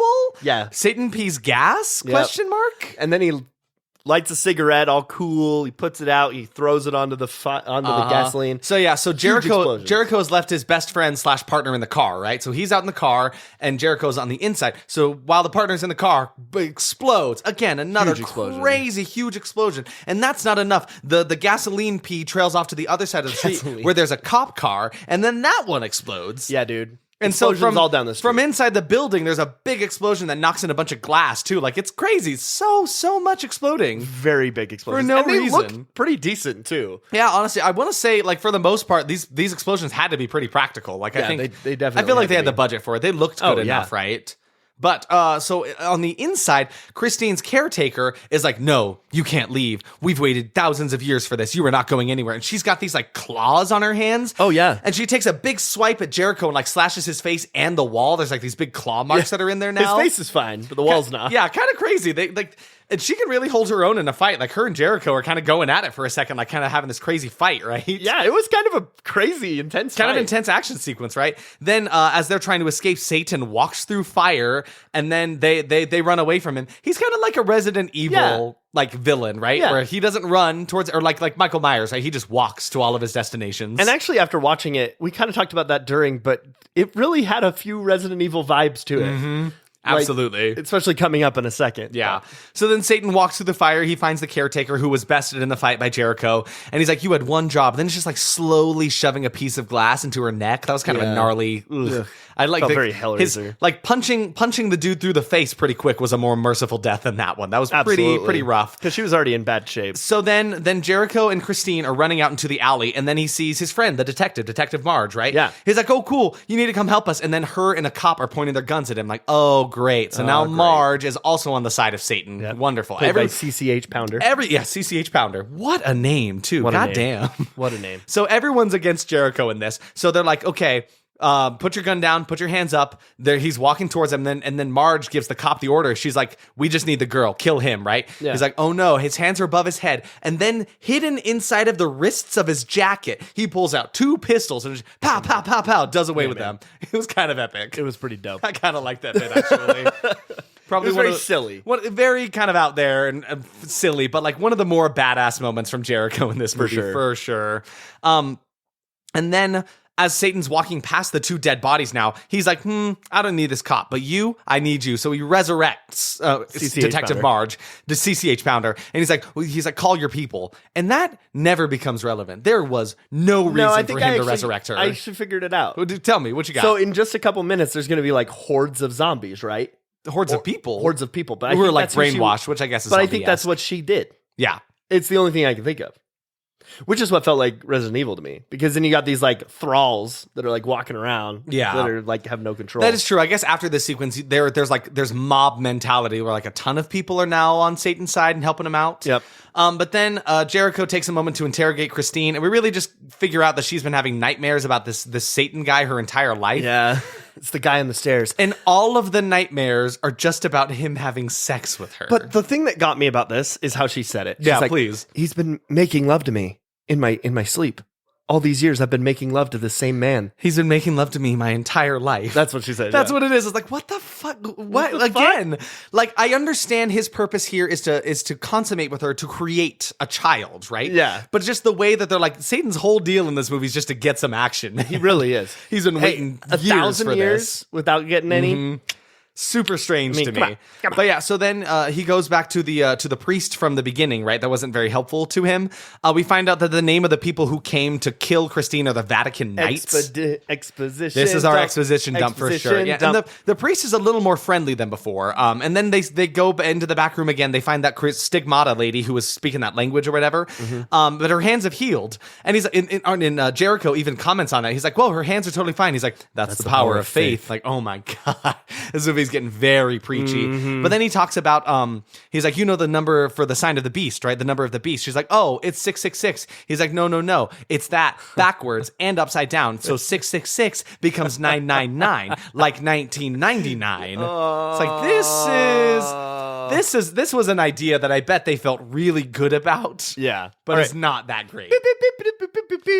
No, Derek, no. We've been recording for so long. Hey, it's Tim the Timothy Man. We've got a little. Fuck you, Tim. I got Isaac today. He wasn't Strapped to the chair. I can't move. All right, so you admitted something that you don't know a lot about religion. Well, yeah. So Tim the Timothy Man came up with a great game for you. Oh my God, this is going to be the worst one yet. So I have here for you things that happen in the book of Revelations and a list of randomly generated ones that don't actually happen. What the fuck? Okay. Tim. Are you ready? No. Are you ready? No. 7 bowls will be found that look like offerings, but when opened will release plagues. So I have to decide if this is real or fake. Is that actually written in the book of Revelations or not? That's actually written in the book of Revelation. Correct. Aha! Correct. Yeah. All right. Gateways will appear across the universe. Or across the planet. I mean, universe is used a lot. And when you reach through one, you appear somewhere else in the world. This is a fake. Yeah, it's fake. Aha! I hate it when you get them right. I will defeat you one day, Tim Timothy Man. Mark my words. An angel of death will appear, directing freaky locusts and terrorizing any man. Well, I feel like I'm gonna say that's real. Yeah, that's real. Yeah, Why do you think that's real though? Because of the locusts. That's all I know. It's like a big thing. That's like a big plague thing in Revelations or whatever. People across the world will be having dreams of a mysterious serpent that is slithering around through the shadows and appearing. Oh, shit. That's real? That is fake. That one's fake. Damn. Every 1,000 years, the devil has to come back because 666 actually stands for 999. Well, this is some bullshit, I think. That was fake. Yeah, stupid from this movie. All right, that's all I got. Yeah, I actually think I won that one. I got more wins than did. losses. It's shocking, honestly. So we find out that Satan needs to make a baby with this girl, with Christine, before the year 2000, like specifically within the last hour before it, in order to open up a gate to hell. That's basically the plot of this. Wait. Hey, oh my God, the world's gonna end. Ah, dang. Oh, I haven't had sex before. Oh no. We got like an hour. Can I just like once or twice? Maybe? Fine, just think it quick, okay? I'm kind of tired. No, but so like it's just, and she even asks, she's like, "Why me? Why was I born like this?" And the priest literally tells her because the stars were perfectly aligned when you were born. It just so happens to be this. And like this is just so weird. Like so, Satan basically needs to get jiggy with it before midnight on New Year's, right? Or else he's gonna have blue balls for the next 1,000 years. Honestly, Arnold Schwarzenegger in this scene is actually very funny. He's great because he is such a deep non-believer in this. He's like, so what? She needs to have sex with him before midnight on New Year's. What is this, Eastern time or? Making some good points, right? It's just like how people will talk about in Gremlins, right? You can't feed the Gremlins after midnight. It's like, well, that doesn't work because it's always after midnight somewhere on the planet, right? Oh, I've never thought about that before. Shit, never feed a Gremlin. It's really funny. So he's just like, he's really dissing on everything he's saying. He's ready to call bullshit on this whole thing. He's like, Christine, I'm sorry. We brought you here and I thought it'd be a good thing. It's not working out. But he's a deep non-believer, but Christine is actually into it. She's actually like, no, joke's on you. I might She's be into safe that here. shit. She's like, everything he's saying kind of reigns true. So she stays at the church with the dude, which is probably safer for her. Yeah. Because then Jericho goes back to his apartment, and who's there? Who else but Satan? Who else but Satan? Just chilling there, sitting in. It was like that whole reveal when James Bond walks into a room and someone like turns the chair around. Yeah, exactly. It's very He's much there. that energy. Yeah, we also mentioned it earlier in this, but we haven't really gotten that deep into it. He looks like the Kirkland brand Walmart knockoff of Willem Dafoe. Absolutely. Which I know we bring up Willem Dafoe a lot, but this guy specifically, like this actor, look who at is him, named Gabriel Byrne. Yeah, he looks like some kind of offshoot, some kind of like evolution or like down the line of Willem Dafoe, right? He played the dad in Hereditary, and he didn't really look like it then as much. He grew up. He grew up. My boy grew up. He grew up. But he did burn. Yeah. He really did, though. And both that one and this one. Spoilers! Go watch Hereditary. So this, it's worth mentioning, this version of Satan, I don't feel like he's written very well. No. He's not incredibly intimidating. He's kind of dumb. And I don't think it's the actor's fault, per se. But like really all he does is sit there with kind of a smug look on his face and say mildly intimidating things. And do like shitty things, right? Yeah. It was like Dennis the Menace grew up to be Satan, Yeah. right? But so while he's in here, he kind of wants to get he wants to get Jericho on his side, right? He's like, he doesn't know where the girl is. He sincerely does not know that information. So he needs to get that info from Jericho. So he tells him he can bring his family back, right? And then it's like we're watching a Christmas Carol. Yeah, it switches. Dickens takes over. Satan is the ghost of Christmas past or something. Yeah, right? absolutely. He like does this whole transformation sequence where he brings back like a Christmas tree and it's all happy. And he sees his wife and his daughter while they're at home, while they're still alive, having a good time. And then he's like, well, I'm not going to help you. And then, of course, he shows us the craziest scene. Yeah. So I guess his wife and his kid were murdered. Like, for some reason, I thought they were in some accident or car crash or something like gave that. Us that impression. But yeah, in their conversation, you hear them talking about how like daddy's never home because he's a cop, right? He's an ex-cop now. But so when he was a cop, he wasn't always around, right? Yeah. So it's pretty fucked up of Satan to show him the moment where this like mob comes in and kills his wife and child, right? And it was like, it didn't show it. They went behind a door and shot guns, but it was pretty messed up. Because you hear the little girl shout and then her shout is cut off by the sound of a gunshot. Like, messed up. Whoa. Not wicked okay. Messed up. So yeah, we find out what had happened was while Jericho was in the force, he had testified against this mob or whatever instead of like taking a money offer from them. So instead of becoming like a dirty cop, he had testified against them, right? So I guess they didn't like that, found his wife and kids, shot them. And so he's been dealing the reason he hates God and all of that stuff because he's like, why would God let something so terrible happen? You know, my wife and child were murdered in cold blood like this, right? Absolutely. Yeah, so it's pretty fucked up, man. So he's carrying this guilt because he was at work. He was not there for them, right?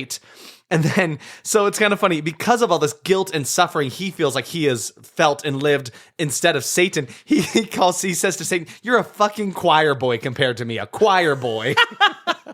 It was pretty good. Imagine saying that to Satan. Kind of wild, right? But Satan is really sitting here trying to pin it on the big man upstairs, right? You know, he's like, listen, I didn't do any of this. The God, he's the one that did all this, right? Like, why are you on his side? I actually liked this. It kind of this was great. Yeah, because he really does bring up the point of like, you know, why would God allow that to happen? Like, kind of stuff, there's right? two sides to every coin, and they really kind of pushed that right here. It was pretty great. Yep. So then, of course, Jericho decides not to. He's like, you know what I want most? I want you to go to hell. And then Satan like picks him up by the throat. He's like, sometimes hell comes to you or something cheesy like that. Yeah, that was great. Yeah, but so Jericho shoots him with his gun and like he like pulls aside his shirt and shows off that his wounds heal and he doesn't bleed Yeah, from it was them. like this really stupid.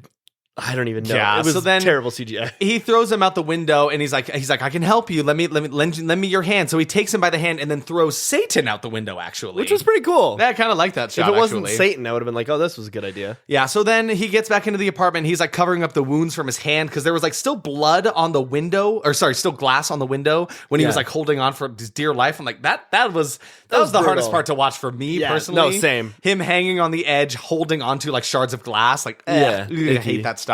So his best friend / partner who blew up in the car a couple of scenes ago is now at his doorstep, right? Yeah. And he's hesitant. He's like, no, you're the devil who took his skin, right? So he shoots him in the arm.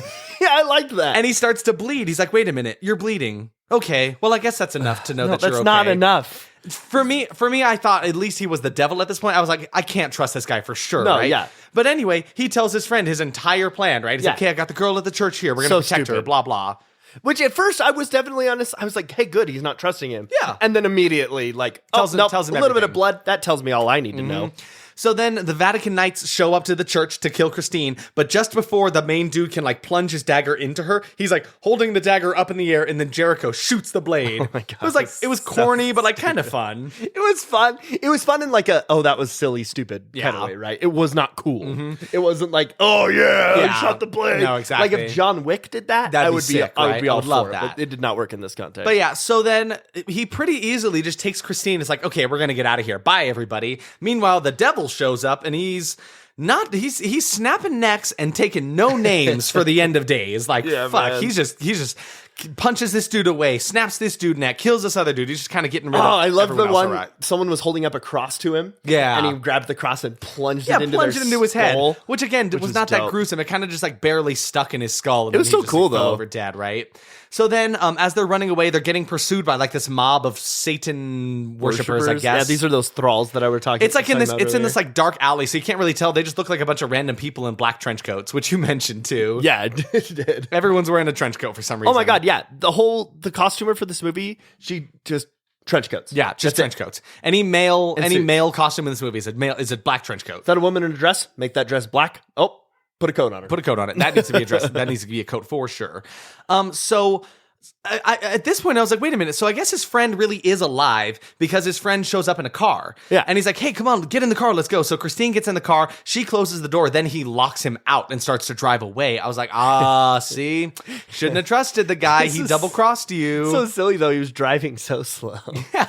Slowly driving away from, like, slow enough that he's able to hop onto the car and hold on before he's like problem, shoved off of there. And then there's like a crazy like fight scene in the rain with all of these Satan worshipers, and they fuck him up pretty bad. It felt like any fight sequence from Arkham Asylum. Yes. Batman Arkham Asylum.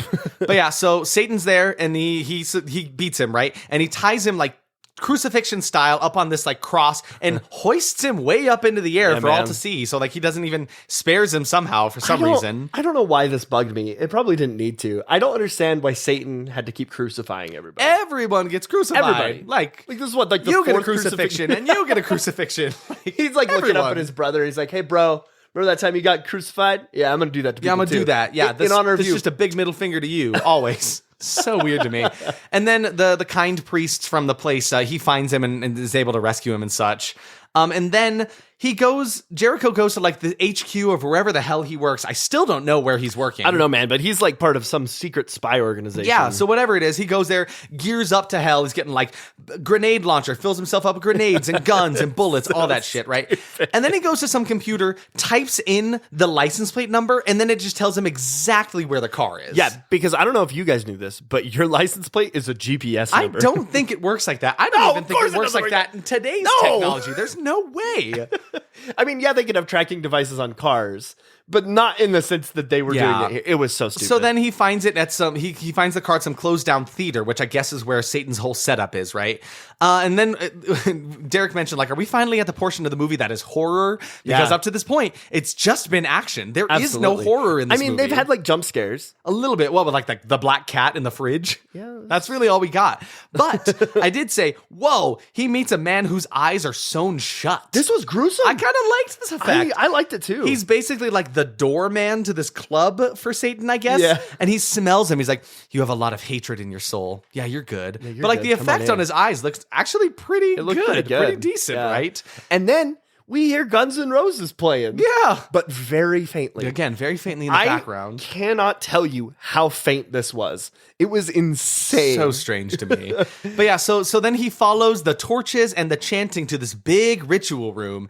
And I was also curious, why didn't he bring any backup here? Like last time he tried to do this alone, he got his ass kicked. He doesn't trust people And anymore. I guess it's because he's all geared up now, but like whatever. And I also wrote, is everyone here to just watch the devil get it on? Yeah, dude. Because all of them are just standing there. There's this big ritual table where Christine is dressed up in this dress and like the devil is about to like, mount her, I guess. Oh my God, yeah. And he's even talking to her. He's like, don't try to fight this. You want this. You've always wanted this. It's really gross, right? Gross. So then Jericho gets Christine and he threatens to shoot her, right? Because he shoots some people. They all panic. He gets Christine off the table and he's holding a gun to her head.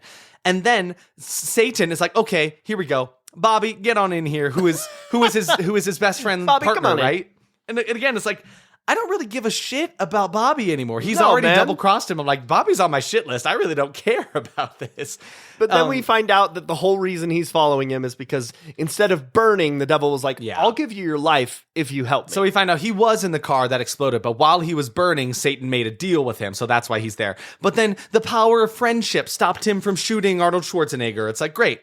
Now cool, you're I going to guess. catch on fire. Yeah, and then Satan's like, well, all right. Then he just touches him. Then he lights on fire. And action movies love including a man running around whilst he's on fire. And it's so obvious nowadays when that is happening. Yeah. Like you can tell. It's like a guy in a very suit. flame protective suit, right? Just running around just like running crazy. around on fire. And then Jericho just blows the whole place up in quite a passionate explosion. Like this is one of the craziest exploding scenes in the whole thing, right? And then they're running away from a group of people. Then Arnold just blows a hole in the wall and just finds a secret passageway, right? Secret passageway. Oh, look, a train. Onto train tracks, and they duck under the train and somehow survive that. And Sorry. No, please. you go. No, the train conductor, the train right? conductor stops the train, so they get onto the train, and he's like, "Okay, start it up again." He's like, okay. There's like this huge horde of these guys just following him behind. And the train conductor gives them a lift, and in front of the train on the tracks, who's there? It's Satan. And they run over him. And then Satan must have held on to the train car because he's punching holes through the walls of the train. So like punches up through the floor and tries to grab Christine by the leg. Kind of like this punches bit. through the ceiling. What really worked for me, like the best kill in the movie for sure, was when Satan punches straight through a wall where the conductor has his back to the wall, punches through him, has his heart in his hand through his body, and then pulls him out of the train like body and all. It was pretty dope. Kind of wild. And I really liked how you couldn't see Satan here too. No, just his arm. It was literally just like his arm reached around, ripped out his heart, and then pulled him away. It was kind of wild. It was pretty cool. Dope.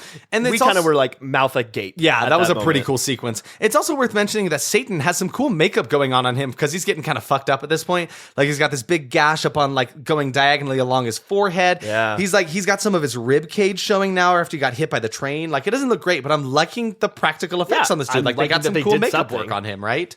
So then they go to separate, the train is only 2 train cars long, so they go to separate the train car that has Satan on it, right? Yep. And then, of course, like every action movie, Arnold is holding onto one end of the train, she's like, oh no, you can't make it, and he jumps, like in slow motion from one car to the other, right? That trope, man. And then, what I actually did really like is the devil tries to jump between trains, and as he's jumping between them, Arnold shoots him with like a grenade launcher, shoots him back into the other train, and it explodes. It was pretty cool. Kind of a cool scene. It was pretty dope. Yeah, because then it crashes into like the entire train station, and like it looked pretty practical to me. It looked pretty awesome. It looked really good. And then the other one crashes into it, but it starts to like accordion fold up into it. Like it looks really, really good. It was really dope. I like this part a lot. That shocked me a lot. Yeah. But, so of course, everything explodes. It's still exploding as they're trying to run out of the subway station. Yet, they had some TNT left. Yet, the devil persists. And again, the practical gore on him is really working for me, because now he's like split in half. His body's like half strewn about the subway, right? It looks pretty really cool. And now, Satan's soul finally leaves that body, right? Yes. He's like, this body is not usable for me anymore, right? Yeah, for sure. And so now they're being chased by a mob. They run into another church, right? Of course. And then Jericho's like, okay, go hide. And he has a moment where he's just sitting there staring at this church and staring at these statues of Jesus and God. And he's like, well, what's stronger, my gun or my faith? And then he drops his gun and starts begging God for help.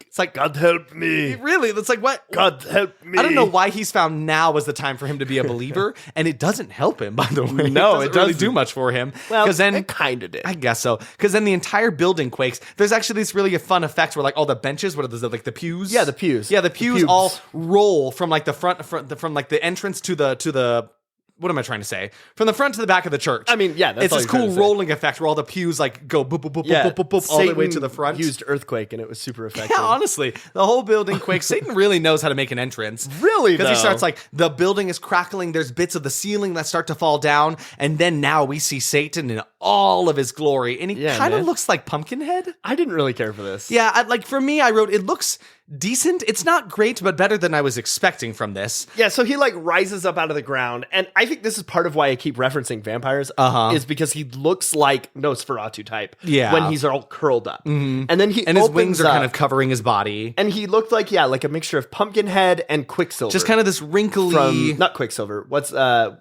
guy from Spider-Man 3? The sand guy. The Sandman? Sandman, yeah. Yeah, duh. The sand guy. What's his name? The sand guy. He looked like a mixture of Sandman and Pumpkinhead. Yeah, exactly. Like the effects, the CGI did not look incredible, but the design was decent enough. All right. But I can tell they didn't either couldn't afford to or just didn't want to go through the hassle of doing a CGI fight with him, because he almost immediately just goes into the body of Jericho and possesses him and just like throwing his body around the room for a little bit in kind of a cheesy fashion. But like it was one of those fights that you can kind of tell how he was rigged to fly around. Yeah, you can see like the rigging for like how they lifted him up. Yeah, off like the ground. there's one part where he is like full on just sitting on a chair. Yeah. And he's just scooting across the sky. Yeah, it was pretty funny. So yeah, I was kind of sad that they didn't use the big monstrous version version of the devil in this for very long. They showed us for that one shot and then got rid of him.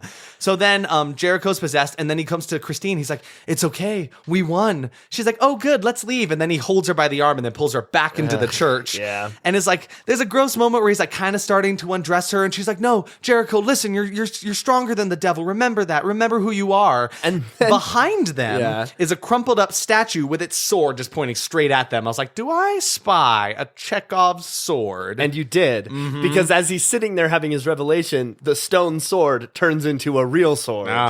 And then, of course, he has a change of heart. He starts to fight with the devil within. He's like, go, run, get out of here. And then what really got me is the way he decides to stab himself on the sword. He like happily throws his body onto the sword. He full on swan full dives. body plunges onto it. It was so crazy. It was beautiful. And then it's New Year's. The ball is dropped. The New Year has come. And then, the New Year has what?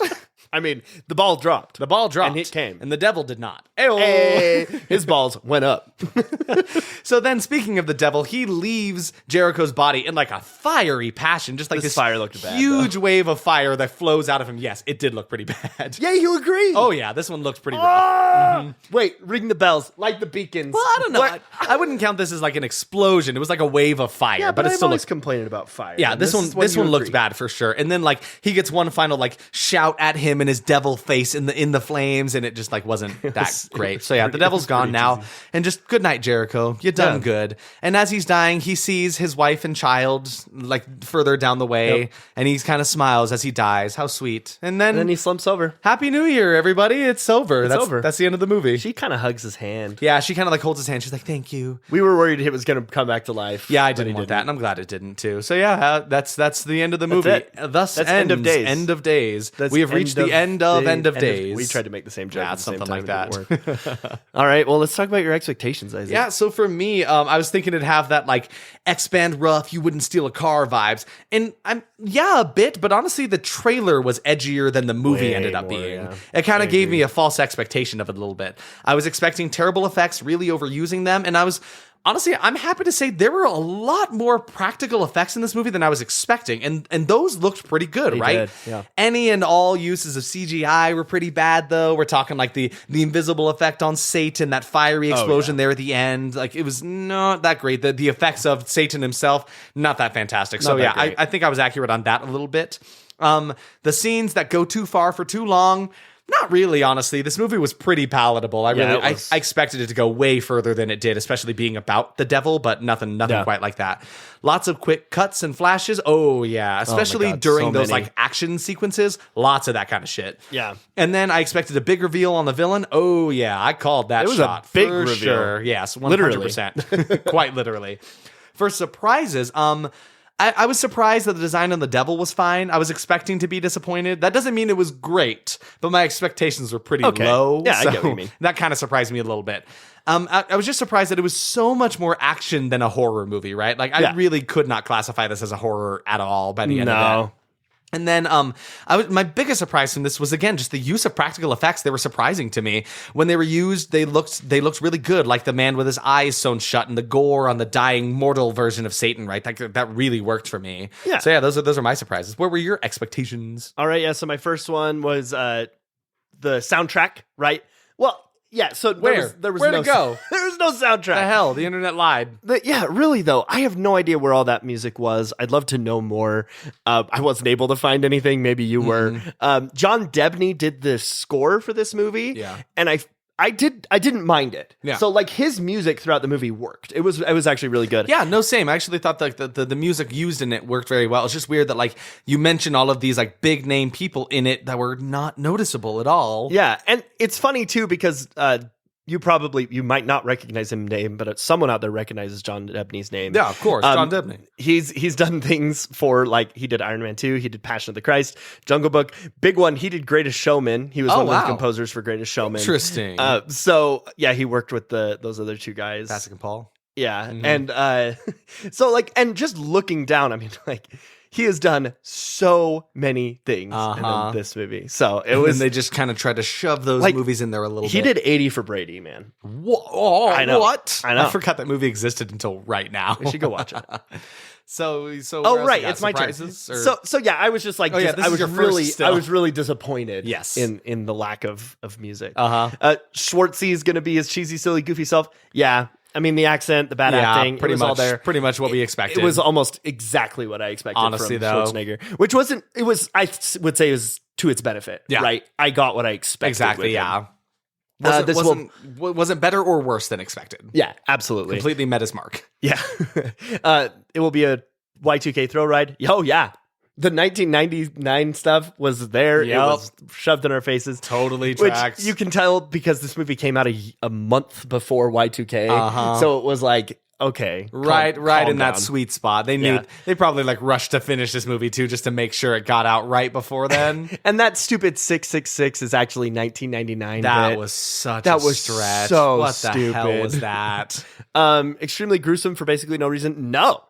This movie was pretty tame. Honestly, I was not expecting that. way more. Yeah. But like it had those like 2 or 3 weird moments of body horror for some reason. Yeah, that was super weird. Which was so strange, but then it just reeled itself back in. It kind of felt like those sections were all directed by different people. Yeah, a little bit. So yeah, no, on that one. The trailer had that weird flash and dark effect, which we kind of talked about with you. Course, but yeah, the cuts in this movie were just ugh. Yeah. And then for my surprises, how tame it was. Yeah. I was expecting way more Honestly, ick. that'd be a surprise for me too. Expecting a lot of gore.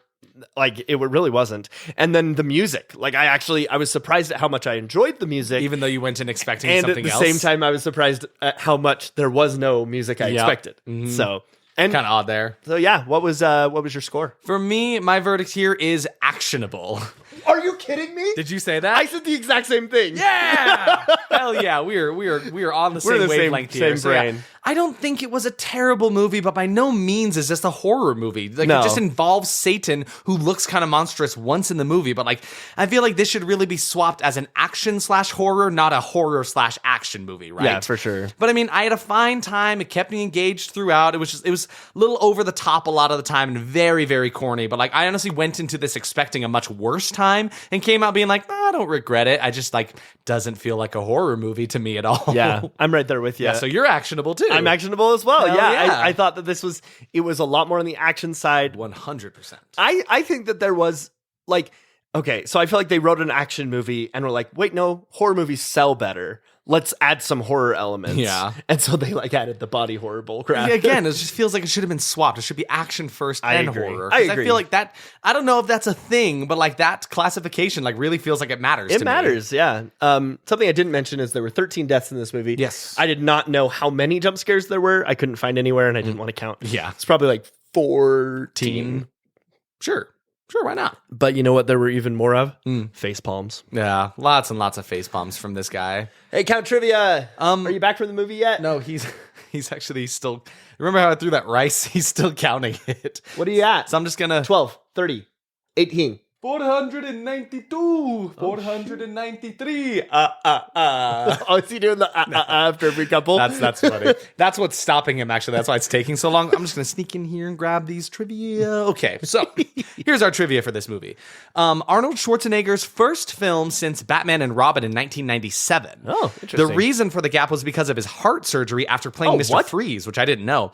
The studios were anxious about whether or not they could insure him, and despite attempts to convince them he was in perfect health, he couldn't get any work until End of Days 1999. Dang, and they put him straight back into something like this. Even then, he was amazed when insurance people and executives from Universal came to the set just to watch him to see if he was still up to the action scenes. Oh my God. They told Schwarzenegger if he enjoyed. They asked him if he enjoyed this kind of punishment, but he said he was used to it. And then after the first week of shooting, the insurance guys backed off, and not long after, the film offers started rolling in again. So yeah, this is actually the movie that kind of. He showed them started his career. Hey guys, I can still do this. I know I had heart surgery, but I'm okay. So it's kind of interesting. That's crazy. So Marcus Nispel, I guess, was originally supposed to direct this movie. He's a German director, I want to say. He's a German film director who to tell you a little bit about him, he has directed Conan the Barbarian, The Texas Chainsaw Massacre from 2003, Friday the 13th from 2009, Pathfinder. Like, he's done a lot of these kind of, like, this seems kind of right up his alley, right? But apparently he was originally attached to direct this, but quit the project.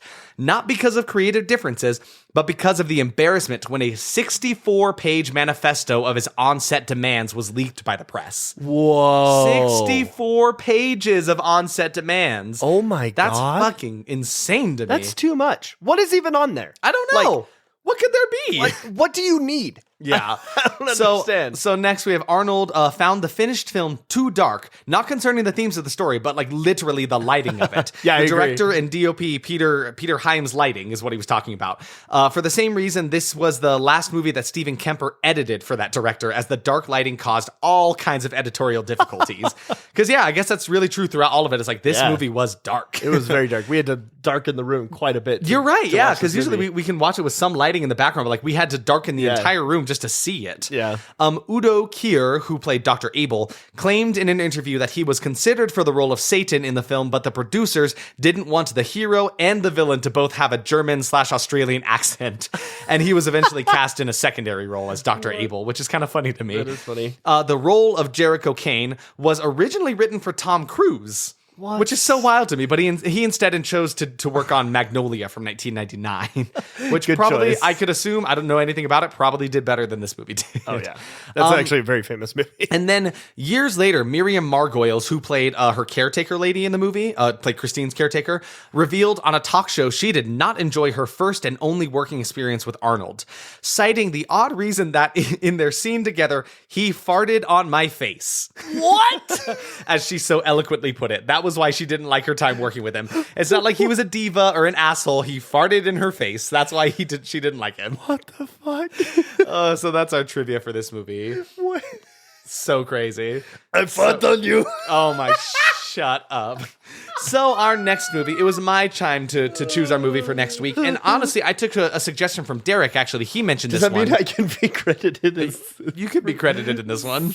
I'm just kidding. So we are going to be watching Dr. Giggles from 1992. Dude, this movie looks wild. Sitting at a 23%. I don't know a lot about it. There's some doctor who's killing people. It's definitely a horror comedy horror. 100%. Yeah, so it'll definitely be one of those funnier, sillier episodes, but I'm kind of excited for it. Yeah, I mean, we haven't watched a slasher.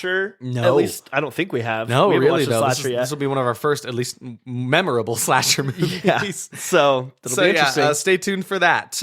Thanks for sticking around and listening to the podcast. Be sure to follow us on our socials. We're on Instagram at that_was_horrible, Twitter at TWH Podcast, Facebook on That Was Horrible Podcast, and also on YouTube on That Was Horrible, where you can check out our video where we played Slender Man. Yep. Fun little gaming episode that we did, which we need to do more of, honestly. We're going to do more a of fun those. time. Yeah. So yeah, it's like, I don't want to say it's bad, but it's like it's our first attempt at it. We'll get more in the rhythm better. of it. We'll get into it. It's like this thing, right? It's like we'll figure out our flow for doing games and you such. don't do it right the first time. Yeah. That's what we always learn, right? Try again. You know, the Lord works in mysterious ways. Oh, there was actually a good part in this where someone was commenting on that in the movie where he talks about like how, it was the devil talking about how like that God just has a great like press team, media team or something, because he's like you know, if something good happens, it's God's will, and if he messes up, it's like, well, he's testing the you. Lord works in mysterious ways, right? That was such a great moment. I from love that. That was kind of a very good conversation.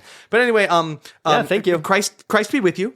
Was that how you're ending it today? Christ be with you, and also And with Satan you. with you. Oh, You know what I'm gonna watch? Oh. I'm gonna go start working on our pilot for Vampire Priest. Okay, yeah, you go work on that. I'm gonna go help Count Trivia count all this rice. No, He probably needs some help. 660, And now 999. What? Here, have a bit of music. You got your from notes upside this down. movie that didn't have any music in it. Stay spooky. Stay spooky.